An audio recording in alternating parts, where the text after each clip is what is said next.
munaasabad kale oo ballaaran oo lagu taageerayay musharax Cabdiraxmaan Nuur Maxamed Diinaari oo isagu ka mid ah musharaxiinta u tartamaya maamulka loo sameynayo gobolada dhexe ayaa waxa ay ka dhacday caasimadda labaad ee waddankan Ingiriiska ee Birmingham. munaasabadan oo ay ka soo qayb galeen dadweyne aad u fara badan ayaa waxaa si aad loogu taageeray musharax Diinaari. waxaan caawa isugu nimiday xaflad oo aan ugu talagalnay inaan ku soo dhaweyno musharaxa madaxweynaha ee maamulka gobolada dhexe ee Soomaaliya mudane Danjire Cabdiraxmaan Nuur Maxamed Diinaari.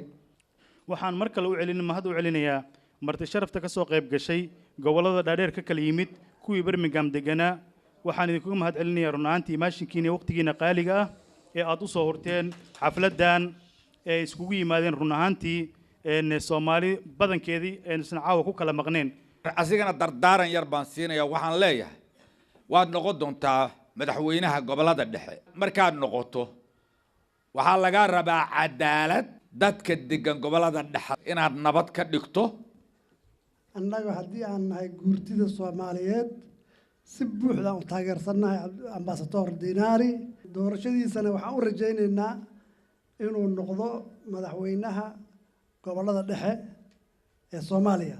ayadoo rag badan meesha u tartamayaan annagu marka ugu horeysa abwaaniin iyo odayaal iyo guurti waxaan u taaganahay midnimada ummadda.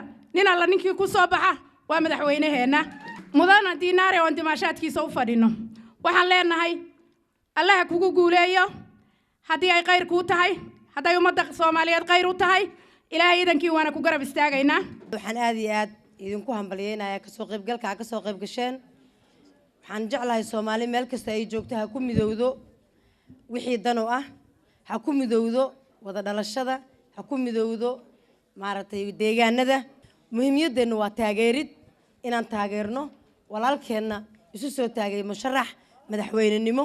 waxaan jecelnahay meeshaas meel ka sii dheerna inaan sii higsano. halkaan caawa waxaan u nimid inaan codkeena siino ku taageerno walaalkeena ambassador Cabdiraxmaan Diinaari.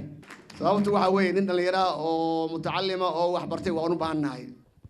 waxaan aaminsanahay haddii gobolada dhexe ay israacdo maamul la samaysato Soomaaliya inteeda kalena waa heshiisay. caawa waxa ay keenay laba arrimood laba nin oo saaxiibaday oo walaalahay oo aad aan isku naqaano oo midna uu yahay Prime Minister Cumar Cabdirashiid oo aan uga faa'iideysanaya caawa inaan soo dhaweeyo ku soo dhawow iraahdo dalka mar labaad iyo saaxiibkay Diinaari oo aanu soo wada shaqeynay oon si fiican u aqaano. waxaan rabaa hal eray inaan warkayga ku soo koobo.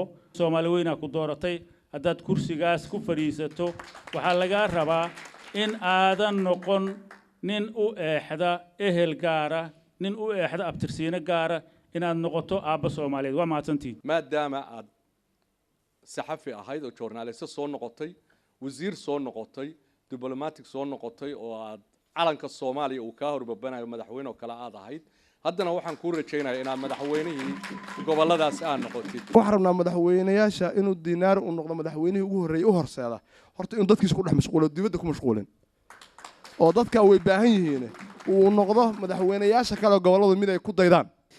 dawladda Soomaaliyeed ka hormaraa waxaan rabaa in la dedejiyo oo facility iyo mataqaanaa waxyaabaha ay u baahan yihiin gobolada dhexe maamulkooda in la dedejiyo oo dhidibada loo taago sanadka cusub inta January lagu jiro ayaa ka codsanaya dawladda Soomaaliyeed.